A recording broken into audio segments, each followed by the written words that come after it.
தினம்தோறும் விளக்கேற்ற நல்ல எண்ணெய் இதயம் நல்லெண்ணெய். கலைக்களஞ்சியம் நூல் வெளியீட்டினுடைய தலைவர், தமிழர் வளர்ச்சி கழகத்தினுடைய தலைவர் முனைவர் மா. ராஜேந்திரன் ஐயா அவர்களுக்கும், இந்த நூலை வெளியிட்ட துறை நிகழ்த்தி அமர்ந்திருக்கின்ற மேனாள் பல்கலைக்கழக துணைவேந்தர் முனைவர் ஐயா மா. திருமலை அவர்களுக்கும், இங்கே நிறைவாக சிறப்புரையாற்ற இருக்கின்ற பெருமரியாதைக்குரிய ஐயா மாண்புமை ப. சிதம்பரம் ஐயா அவர்களுக்கும், நன்றியுரையாற்ற இருக்கின்ற பேராசிரியர் சரவணன் அவர்களுக்கும், இந்த அரங்கிலே கூடியிருக்கின்ற பெரியோர்கள், நண்பர்கள் அத்தனை பேருக்கும் என் அன்புசார் வணக்கத்தை அதிலே தெரியப்படுத்தியிருக்கிறேன்.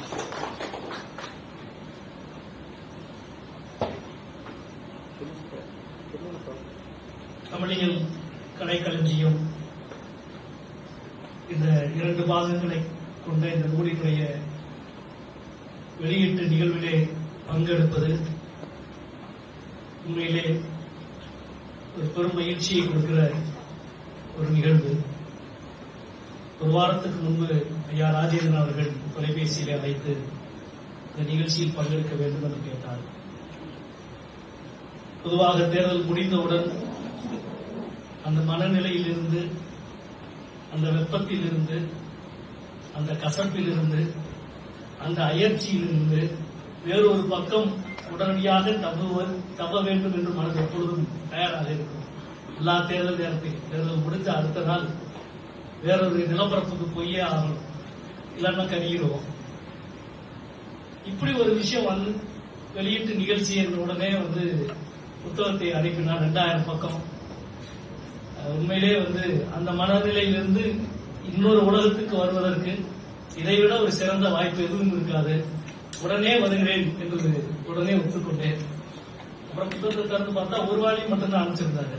திருப்பி கூப்பிட்டு, என்ன ஒரு தொகுதி மட்டும்தான் அனுப்பிச்சிருக்கீங்க, 2வது தொகுதி அனுப்புங்க என்று 2 தொகுதியும் வர வைத்து அநேகமாக ஏறக்குறைய அட்டை டு அட்டை முழுமையாக பார்த்திருக்கிறேன். ஐயா அவர்கள் குறிப்பிட்டதை போல ஒரு தேர்தல் முடிந்த உடன் நடக்கிற ஒரு கூட்டம், நிறைய பேச்சு சத்தம் எல்லாம் கேட்டு அயற்சியாக இருப்பீர்கள் என்று சொன்னார். உண்மையில சொல்ல போனா பெருசா யாருமே இந்த தேர்தலில் பேசல. நீங்க எல்லாம் கேட்டுப்பீங்களா தெரியல. அப்படியெல்லாம் அறிவார்ந்த விவாதம், கொள்கை சார்ந்த விவாதம் எல்லாம் ரொம்ப ரொம்ப குறைவு. அநேகமா மதுரையில அப்படி ஒரு அறிவார்ந்த அரசியல் விவாதம் தேர்தல் மேடையாக பயன்படுத்திய யார் அப்படின்னு பார்த்தா, நான் அன்னைக்கு நாடாளுமன்றத்தில் இருந்தேன். அன்றைக்கு பெருமரியாதைக்குரிய ஐயா ப. சிதம்பரம் அவர்கள் மதுரையில் பிரச்சாரத்தில் வந்திருக்கிறார். அவர் பேசிய பொழுது கேட்டேன், தொகுதி மறுவரை பற்றி மிக மிக சிறப்பான ஒரு உரையை மதுரை தேர்தல் மேடையிலே அவர் ஆற்றினார். வெறும் மகிழ்ச்சியான ஒன்று. ஐயா அவர்கள் இன்றைக்கு தமிழ்நாட்டில் அரசியல், இலக்கியம், பொருளாதாரம் இந்த 3ம் சார்ந்த ஆளுமையோடு இருக்கிற மிக மிக சிலரில் மரியாதைக்குரிய ஐயா ப. சிதம்பரம். 3ம் சேர்ந்தாலே ஒரு வசீகரம் இருக்கும். அதோடு கூடுதல் வசீகரத்தோடு அவர் இருப்பது இன்னும் மகிழ்ச்சியாக இருக்கிறது. தமிழ் வளர்ச்சி கழகத்தினுடைய இந்த நூல் உண்மையிலே ரொம்ப பெருமைப்படத்தக்க ஒரு படைப்பு. ஒரு சிறிய வரலாற்று குறிப்பை மட்டும் நினைவுபடுத்த வேண்டும் என்று நினைக்கின்றேன்.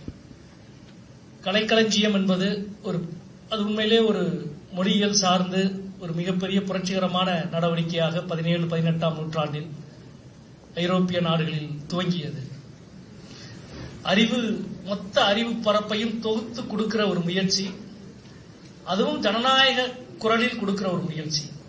அதுவரை எழுதப்பட்ட புத்தகங்கள் எல்லாம் ஒன்னா இறைவனின் திருநாமத்திலிருந்து துவங்கும், அல்லது அரசனின் திருநாமத்திலிருந்து துவங்கும். என்சைக்ளோபீடியா எல்லாம் இது போன்ற முயற்சிகள் எல்லாம் அல்பபெட்ல இருந்து ஆரம்பிச்சது. அதுவே உலகில் மிக புதுமை. கிங் கேல தான் சேர்ந்தான். எடுத்தோடனே ஏல வரல. கிங்க வீட்டுக்கு பக்கத்துல குக் வந்து சேர்ந்தான். அரசனும் சமையல்காரனையும் அறிவுலகம் முதலில் அருகில் வைத்து உலகுக்கு காட்டியது. அதிர்ந்தது அதிகார பீடங்கள். உண்மையிலே புரட்சினால்தான் புரட்சி அறிவுத்துறையில. அந்த தாக்கங்களால் தமிழ்நாட்டில் ஏற்பட்ட புதிய விஷயங்கள், மாற்றங்கள் எல்லாம் நிறைய. நான் அந்த வரலாற்றுக்குள் போகவில்லை. ஆனால் 1900 துவக்கங்களில் இயல்பான அறிவாளுமைகளும் இங்கே அந்த அறிவாளுமைகளை ஆதரித்தவர்களும் புதிய முயற்சிகளில் ஈடுபட்டார்கள். அப்படி ஏற்பட்ட புதிய முயற்சி யாழ்ப்பாணத்திலே இருந்து வந்த அபிதான கோஷம் என்ற நூல். அதைத் தொடர்ந்து 1908 ஆண்டு வெளிவந்த சிங்காரவேலு முதலியார் அவர்கள் எழுதின அபிதான சிந்தாமணி. ஒரு 100 ஆண்டு காலம் தன் வசீகரத்தை இழந்து விடாமல் இருக்கிற நூல் அபிதான சிந்தாமணி. உங்கள் அனைவருக்கும் தெரியும். 38 சிறைச்சாலையிலே இருந்த பொழுது பேரறிஞர்கள் எல்லாம் அந்த புத்தகத்தை பற்றி எழுதியது. இங்கே ஐயா சொன்னாரே, தோப்போமி அவர்கள் அறிவு பரப்பில் என்னை அதை போன்று இழுத்த ஒரு புத்தகம் வேறு எதுவும் இல்லை என்று எழுதியிருக்கிறார். 50 ஆண்டுகள் நினைக்கிறேன் அந்த புத்தகம் மறுபதிப்பே வரல. 1950களில் ஏசியன் ஸ்டடி சர்வீஸ் அந்த புத்தகத்தை மறுபதிப்பு கொண்டு வந்த பொழுது, நாங்கள் எல்லாம் மாணவர் பருவத்திலே இருந்து உள்ளே வந்த பொழுது ஒரு 30 வருடம் எல்லாம் கட்டி போட்ட ஒரு புத்தகம் அந்த புத்தகம். இன்னைக்கு ரீல்ஸ் பாக்குற மாதிரி, ஒரு ரீல்ஸ் பார்த்துட்டு அப்படியே அடுத்து கை போயிட்டே இருக்கிற மாதிரி தான் அபிதான சிந்தாமணி. எந்த பக்கத்தை திருப்பினாலும் அந்த பக்கத்தை நீங்க படிச்சே ஆவீங்க. எந்த பக்கத்துல எந்த நேரத்துல திருப்பினா அப்படிப்பட்ட ஒரு மிகச்சிறப்பான அறிவு பெட்டகம் சிங்காரவேலு முதலியார் அவர்கள் எழுதிய அபிதான சிந்தாமணி. இந்த அபிதான கோஷத்துக்கும் அதற்கும் இருக்கிற வித்தியாசம், அது வெறும் புராண கதைகளை மட்டுமே கொண்டது. இது புராண கதைகளையும் இலக்கியங்களையும் சேர்த்து கொண்டது. இதை ஆதரித்தது மதுரையைச் சார்ந்த 4ஆம் தமிழ் சங்கத்தை உருவாக்கிய மரியாதைக்குரிய பாண்டித்துரையார் அவர்கள். அவர்தான் முதல் புத்தகத்தை 100 பிரதியை விலைக்கு வாங்கி ஆதரித்தார். சிங்காரவேலு முதலியாருடைய அபிதான சிந்தாமணியை சென்னைக்கே போய் அவருடைய எழுத்துப்படியை வாங்கி மதுரையிலே வைத்து அதை மீண்டும் படியெடுத்து மீண்டும் அச்சுக்கு அனுப்பி முழு செலவையும் கொடுத்தார். அபிதான சிந்தாமணி நூலின் முன்னுரை ஒரு கிளாசிக்கல் முன்னுரை. ஒரு வரலாற்று எவ்வளவு பெரிய ஒரு உழைப்பை செலுத்திய ஒரு ஆளுமை சரியான ஒருவர் பங்களிப்பின் மூலமாக அது கொண்டு சேர்த்தது அப்படின்றது. இதற்கு பிறகு இது அறிவு இயக்கத்திலே நடந்து கொண்டிருந்தால், அரசியல் இயக்கத்தில் இன்னொன்று நடந்து கொண்டிருந்தது. அரசியல் இயக்கம் ஒரு எழுச்சி பெற்ற பொழுது இந்தியா முழுக்க இந்தியர்கள் அறிவை தங்களது தாய்மொழியில் கற்றுக்கொள்ள வேண்டும், பெற வேண்டும் என்ற ஒரு கொள்கை மேலெழுந்து வந்த பொழுது 1920களில் துவங்கியது. அப்படி துவங்கியதில் 2 பேர் மிக முக்கியமான ஆளுமைகள் என்று நான் நினைக்கின்றேன். ஒருவர் மரியாதைக்குரிய அரியநாயகம் அவர்கள், யாழ்ப்பாணத்தை சார்ந்தவர். அவர்தான் சாந்தி நிகேதனில் இருந்து அண்ணல் காந்தியாரோடு ஏற்பட்ட நட்பால் அவர்தான் அந்த காந்தியாருக்கான கல்வி திட்டத்தை உருவாக்கி கொடுக்கிறார். வாழ்க்கா கல்வி திட்டம் என்பது அரியநாயகம் அவர்கள் உருவாக்கியது. காந்தியாரை சுற்றி மிக நெருக்கமாக இருந்த தமிழர்கள் மிக முக்கியமானவர்கள். உங்களுக்கு தெரியும், காந்தியாருடைய கல்விக் கொள்கையை வடிவமைத்தது, அதை எழுதியது அரியநாயகம் அவர்கள். இன்னொருவர் காந்தியாருடைய பொருளாதார கொள்கை என்று சொல்லப்படுகிற அந்த கோட்பாட்டை உருவாக்கி கொடுத்தது ஜே.சி.பி. குமரப்பா அவர்கள். இது 2 பேர். அதெல்லாம் நம்முடைய பெருமை. அடிப்படை கல்வி, அறிவினுடைய அடிப்படை கல்வியை அரியநாயகம் கொடுத்த பொழுது அறிவினுடைய உச்சம் என்று சொல்லப்படுவது கலைக்களஞ்சியம். அறிவுலக தாய்மொழியில் அறிவு பெற வேண்டும் என்றால் அறிவினுடைய அடிப்படை ஆதார கல்வி, இன்னொன்று அறிவினுடைய உச்சம் என்று சொல்லப்படுகிற கலைக்களஞ்சியம். இந்த கலைக்களஞ்சியத்தை உருவாக்க வேண்டும் என்று மரியாதைக்குரிய அவினாசிலிங்கம் அவர்களுடைய முயற்சி. சுதந்திரத்துக்கு முதல் நாள் 47 ஆகஸ்ட் 14ஆம் தேதி அதற்கு அறிக்கையை வெளியிட்டது.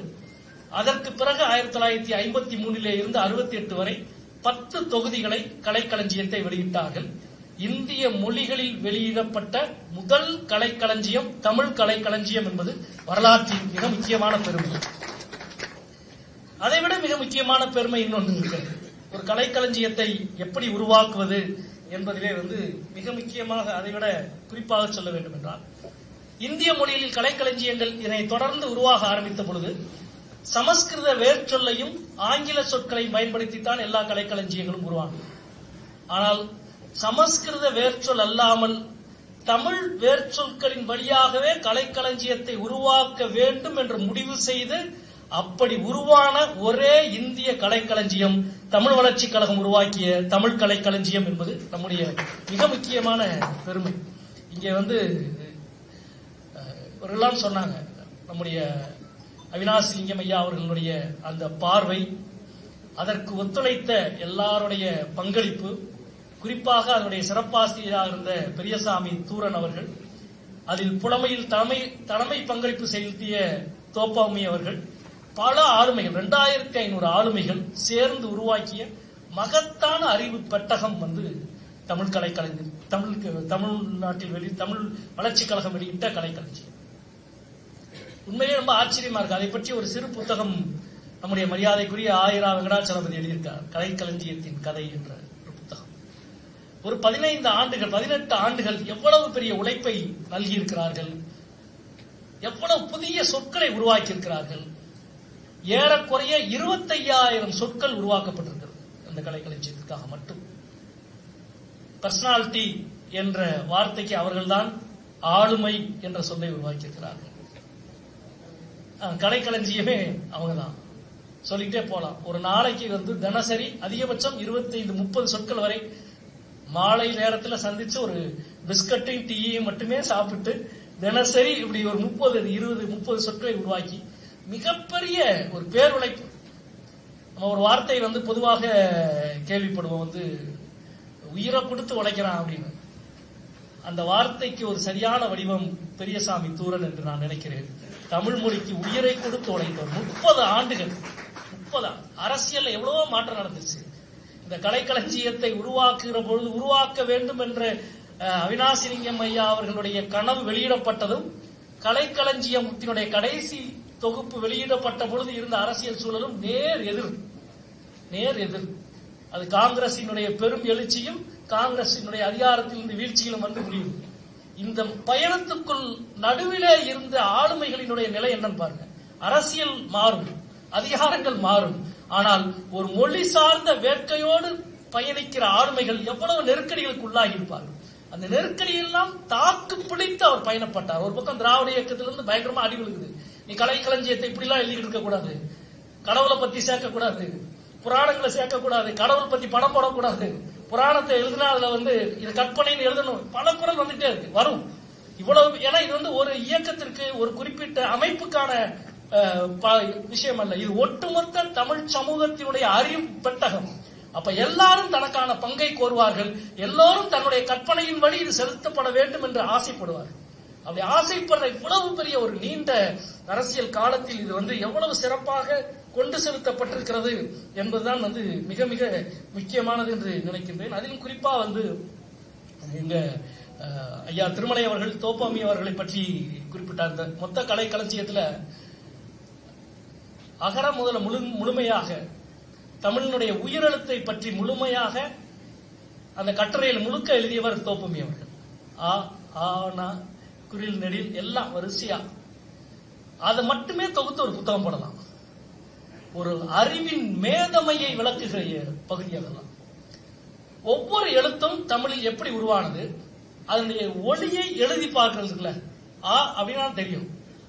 என்ற ஒளி எப்படி நாக்கினுடைய மேலெண்ணத்தில் பட்டு ஓசையை அல்லது குரலை வளைத்து அந்த ஒளியை எப்படி உருவாக்குகிறது என்ற அந்த சித்திரத்தை வரைந்து அதுக்கான வரி வடிவம் எப்பொழுது ஆரம்பித்தது என்பது துவங்கி, அந்த வரி வடிவம் அசோகன் கல்வெட்டிலே எப்படி இருந்தது, அதுக்கு அடுத்து அரிட்டாப்பட்டி கல்வெட்டிலே எப்படி இருக்கிறது என்று வரிசையாக பல்லவர் காலத்தில், நாயக்கர் காலத்தில், விஜயநகர நாயக்கர் காலத்தில், கடைசியாக 18ஆம் நூற்றாண்டு வரை இந்த வரி வடிவங்கள் எப்படி மாறி வந்தது என்ற முழு வரலாறும், ஒளியின் வடிவமைப்பும் வரலாற்றின் வரிவடிவ வடிவமைப்பையும் எழுதி மொத்தம் உயிரெழுத்து முழுமைக்கும் மெய்யெழுத்து முழுமைக்கும் எழுதியிருக்கிறார்கள்.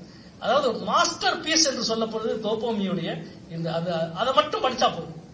அதை மட்டும் படித்தால், அதாவது நீங்க ஒரு மொழி சார்ந்த ஒரு 1000 புத்தகம் படித்ததுக்கு சமம் அந்த ஒரு பகுதியை படிப்பது. அது ஒன்றும் எளிய தமிழ் மொழி போன்ற ஒரு மிக வளமான பழமையான மொழிக்கு மொழியினுடைய ஆணிவேரை பிடிக்கிறது அது சாதாரணம் இல்லை. இப்ப இந்த 2000 பக்கத்தை படிக்கிறது எளிது. இந்த 2000 பக்கம் புத்தகம் என்ன செஞ்சிருக்குன்னு 20 நிமிஷத்துல பேசுறது இருக்குல்ல, அது வந்து எவ்வளவு கடினம் தெரியும். தமிழ் மொழியினுடைய எழுத்து வரி வடிவத்தை ஏன் உருவாக்குறாங்க, ஏன் இப்படி இருக்கு? இப்ப நிறைய இன்னும் விலை தெரியாத கேள்வி இருக்கு. உயிரெழுத்து 12 மெய்யெழுத்து 18. என்னுடைய வேள்பாரியில வந்து கபிலர்கிட்ட வந்து பாரியின் மகள் ஆதினி கேட்பா. அவர் வந்து உயிரெழுத்து சொல்லி கொடுப்பாரு. உயிரெழுத்து 12 18. அவர் வந்து கபிலர் சொல்வார் வந்து பாரிக்கிட்ட, உன்னுடைய மகள் வந்து தெரிஞ்சுக்கிறதுக்காக கேட்க மாட்டா, அறிந்துக்கிறதுக்காக கேட்கிறா அப்படின்னு. அது என்ன வித்தியாசம்? தெரிஞ்சுக்கிறன்னா ஒரு மரத்தை தெரிஞ்சுக்கிறன்னா கொப்பு கிளை அதெல்லாம் தெரிஞ்சா போதும். அறிந்து கொள்வது என்பது மரத்தின் வேரை அறிந்து கொள்வது. அவ உயிரெழுத்து 12னா என்ன 12ன்னு கேட்கல, ஏன் 12ன்னு கேட்டா அப்படின்னா இந்த கேள்வி இருக்குல்ல. உயிரெழுத்து 12 மெய்யெழுத்து 18 தமிழினுடைய அடிப்படை முழுக்க 6 மடங்குகளாகவே இருக்கும். மாதங்கள் 12, காலம் 6, சிறுபொழுது பெரும்பொழுது எல்லாமே 6 மடங்காக இருக்கு. நீங்க இப்படி வந்து கம்ப்யூட்டர்ல வந்து இது எல்லாமே 8 மடங்காக இருக்கும். அதே போல தமிழினுடைய சில அடிப்படையான விஷயங்கள் அனைத்தும் 6 மடங்குகளாக இருக்கும். இந்த கேள்வி எல்லாம் முக்கியமானது. இந்த கேள்வியில வரி வடிவம் எழுதப்பட்டு இந்த 3000 வருட பயணத்துல எத்தனை முறை எப்படி எல்லாம் மாறி இருக்குன்றதுல இதெல்லாம் பட்டியல் போட்டு, இன்னைக்கு இருக்கிற காலம் வேற, 1950களில் 60களில் இது பூரா பட்டியல் போட்டு எழுதிக்கிறார். ரொம்ப அழகா வச்சிருக்காரு. இந்த வட்டெழுத்து மாறி, இந்த வட்டெழுத்து ஒரு பெரிய குழப்பம். வட்டெழுத்து மாறி மீண்டும் வந்து இன்னைக்கு இருக்கிற வரி வடிவத்துக்கு இந்த எழுத்துக்கு தமிழ் வந்து இருக்குல்ல. சோழன் பாண்டியனை வெற்றி பெறாமல் இருந்திருந்தால் வட்டெழுத்து தான் தமிழ் எழுத்து முறையாக மாறி இருக்கும். எல்லா காலத்திலும் அதிகாரத்தில் இருப்பவர்கள் உருவாக்குகிற அறிவே பொது அறிவாக நிலைநிறுத்தப்பட்டதற்கு எழுதப்பட்ட எழுத்தின் வடிவங்களும் முக்கியமான சான்று என்று நான் நினைக்கின்றேன். தோப்போமி அவர்கள் இதை முழுக்க அதை தொகுத்து கொடுத்திருக்கிறது மிக முக்கியமான ஒன்று. அதே போல வந்து இந்த புத்தகத்தில் இருக்கிற குறிப்பு நிறைய சொல்லலாம். ஐயா வந்து சொன்னார் இல்லையா, அரசன் வந்து அரசன் என்ற, அதே போல நிறைய சுவாரஸ்யமான 50கள் 60களில் இருந்த சுவாரஸ்யமான விஷயங்கள் வந்து இந்த புத்தகங்களிலே நிறைய, குறிப்பாக தமிழ்நாட்டு விவரக்குறிப்புன்னு ஒன்று இருக்கு. தமிழ்நாட்டில் அன்னைக்கு எப்படி இருந்தது, மக்கள் தொகை என்ன, எல்லா விவரமும் இருக்கு. ரொம்ப அருமையான ஒரு பகுதி, ரொம்ப இன்ட்ரெஸ்டிங். எத்தனை பம்பு செட் இருக்கு அப்படின்றதுல ஆரம்பிச்சு எத்தனை பள்ளிக்கூடம் வரைக்கும் கணக்கு இருக்குது. தமிழ்நாட்டில் 15,412 பம்பு செட் அன்னைக்கு இருந்துச்சு, விவசாயிகள் பயன்படுத்திய பம்பு செட். அதுல ஆரம்பிச்சு எத்தனை பள்ளிக்கூடத்தில் இருக்கிற வரைக்கும் ஒவ்வொரு மாவட்டம். திருப்பூரை பற்றி வருது, ரொம்ப சுவாரஸ்யமா இருக்கும். நம்ம இன்னைக்கு இருக்கிற திருப்பூர் வந்து மொத்த தமிழ்நாட்டிலே அந்நிய செலாவணியை அதிகம் சம்பாதிக்கிற மிக பெரும் தொழில் கூடம். ஆனா திருப்பூரை பத்தி என்ன தெரியுமா இருக்கிறது, அங்கே தேர் திருவிழா நடக்கிற பொழுது கால்நடை சந்தை மிகச் சிறப்பாக நடைபெறுகிற ஊர், ஒரு உயர்நிலை பள்ளியும் இருக்கிறது. இதான் திருப்பூரை பற்றிய குறிப்பு. அதாவது நாம் எங்க இருந்து வரலாற்றில் எங்க வந்திருக்கோம் அப்படின்றது. சௌராஷ்டிரா மொழியை பற்றி பேசுற போது ரொம்ப அழகான ஒரு குறிப்பு. 80 நூட்கள் சௌராஷ்டிரா மொழி பற்றி 1950களில் தமிழில் வந்திருக்கிறது என்பது. நிறைய சின்ன சின்ன சின்ன விஷயங்கள், குறிப்புகள். அதாவது இது வந்து எப்படி வந்து ஒரு தென்னிந்திய இனவரைவியல் வந்து பிரிட்டிஷ் காலத்துல நிறைய பேரை வந்து பணியில் அமர்த்தி தொகுத்து 8 வால்யூம் தொகுத்தாங்களோ அது வந்து நடந்திருக்கலாம், அதுக்கு வாய்ப்பு இருக்கு காலனிய காலத்துல. ஆனால் சுதந்திர இந்தியாவில் தமிழ் வளர்ச்சி கழகம் என்ற ஒரு தனித்த அமைப்பு, நான் முதலே சொன்ன மாதிரி பெரியசாமி சூரன் அவர்களும் அல்லது வந்து தோப்போமி அவர்களும் அல்லது அவ்வளவு பெரிய ஆளுமைகள், மிக பெரும் ஆளுமைகள் எல்லாம் சேர்ந்து உருவாக்கிய ஒரு மாபெரும் தொகுப்பாக இது வந்திருக்கிறது. உண்மையிலே மிகப்பெரிய ஒரு மகிழ்ச்சி. மீண்டும் தமிழ் வளர்ச்சி கழகத்தை புதுப்பித்து இயக்கிய ஒரு பெரும் பணியை இவர்கள் செய்திருக்கிறார்கள். அதற்காக எனது வாழ்த்துக்கள். குறிப்பாக வந்து இப்ப வந்து ஐயா ப. சிதம்பரம் ஐயா அவர்கள் தலைமையில் தமிழ் வளர்ச்சி கழகம் வந்து மீண்டும் இயங்க துவங்கி இருப்பது மிகுந்த நல்ல விஷயம். இப்ப உண்மையிலேயே வந்து சவால் வந்து வேற ஒரு சவால் வந்தது. இவ்வளவு பெரிய புத்தகம் எல்லாம் பாக்குறதுதான். இப்ப எங்க வீட்லயே பிள்ளை என்ன பிரச்சனை, இவ்வளவு பெரிய புத்தகத்தை வச்சுட்டு 3 நாளா ராத்திரி பகலா இருக்கிறாங்க. இது வந்து இது காலகாலமா புத்தகம் படிக்கிறது மறையவே மறையாது. நீங்க எத்தனை வருஷம் ஆனாலும் சரி, இந்த உலகத்தில் மனிதன் உருவாக்கிய எல்லாம் மாறும் மறையும், ஆனால் சில அடிப்படை விஷயங்கள் மாறாது. என்னைக்காவது மனுஷன் வந்து கண்ணாடியை பார்த்து தலையை சீவிக்கிறது மாறும் நினைக்கிறீங்களா?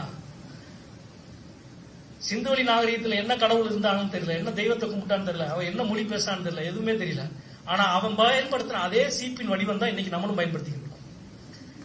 சில அடிப்படை பண்புகள் மாறவே மாறாது. அதே புத்தகத்தை வைத்து படிக்கிற பழக்கம் மாறப்போறதே இல்லை. அது ஒரு நிரந்தரம் இருக்க போகுது. ஆனால் விக்கிபீடியா வந்த பிறகு கலைக்களஞ்சியத்தினுடைய பௌதீக தேவை வந்து நிறைவடைந்து விட்டதாகவே அறிவிக்கப்பட்டது உலகத்தில். பிரிட்டானியாலாம் வந்து நிறுத்திட்டாங்க 2012. அது வந்து ஆன்லைன்ல மட்டும்தான், இப்ப இணையத்தில் மட்டும்தான் வந்து உருவாக்கி கொண்டிருக்கும்.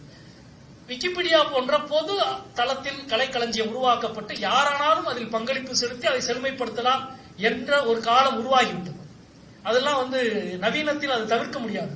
இந்த காலத்துக்கு பிறகு இப்ப எல்லாமே டிஜிட்டல் மயமான பிறகு தமிழ் வளர்ச்சி கழகத்தினுடைய இப்பொழுது வேலை, இன்றைய வேலை என்பது இன்றைய சவால்களுக்கு நம்முடைய மொழியை தகுதிப்படுத்திக் கொண்டு மேலே ஏற்றுவதுதான் மிக முக்கியமானது என்று நினைக்கிறேன். நிச்சயம் அதற்கு மிக பொருத்தமான ஒரு தலைவரும் கிடைத்திருக்கிறார் என்றுதான் நான் நம்புகிறேன். அவரை விட பழமைக்கும் மரபுக்கும் நவீனத்திற்கும் புதுமைக்கும் இணைப்பு கொடுக்கிற இன்னொரு ஆளுமையை தமிழ் வளர்ச்சி கழகத்துக்கு நீங்கள் கண்டுபிடிக்கவே முடியாது. ஐயா ப. சிதம்பரம் காலத்தில் இது நடக்க வேண்டும். நான் முகஸ்துதிக்காக சொல்லவில்லை. எந்த தேரை எதன் பொருட்டு யார் இருப்பா என்பது இருக்கிறது. தேர் திருவிழாவுக்கு வருகிற கூட்டம் 1 லட்சமாக இருந்தாலும் வடம் பிடிக்கிறவர் 10,000 தான் இருக்கும்.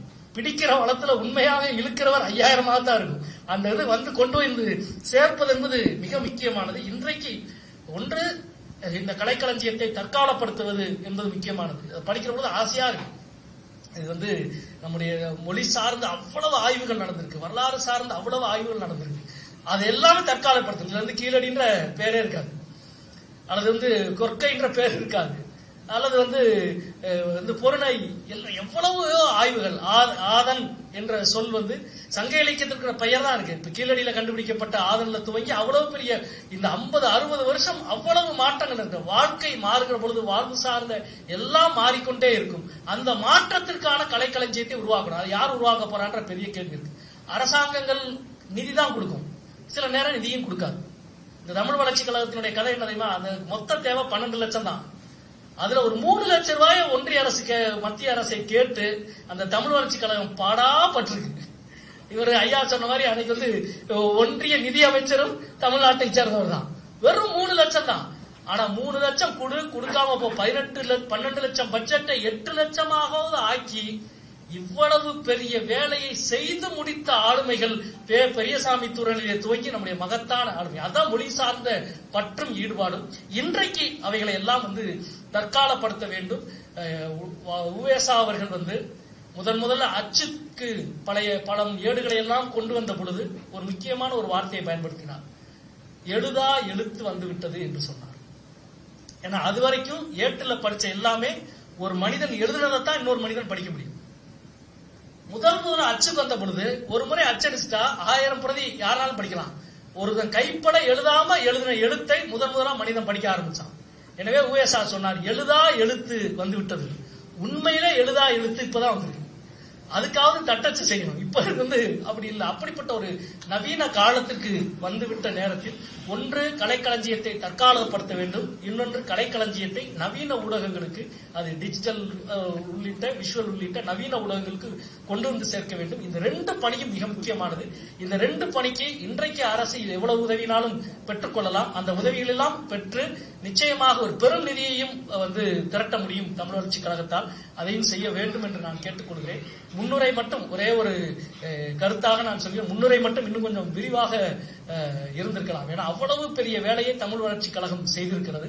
அரசாங்கம், அதாவது உண்மையில அது அரசு செஞ்சிருக்கணும் அந்த வேலையை.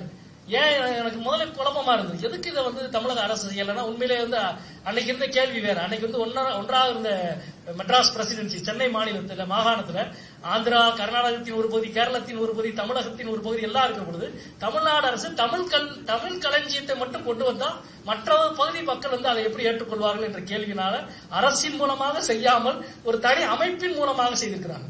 அது எவ்வளவு நேர்மையோடு மனிதர்கள் வாழ்ந்திருக்கிறார்கள், அறத்தின் பாற்பட்டு வாழ்ந்திருக்கிறார்கள் என்பதற்கு முக்கியமானது.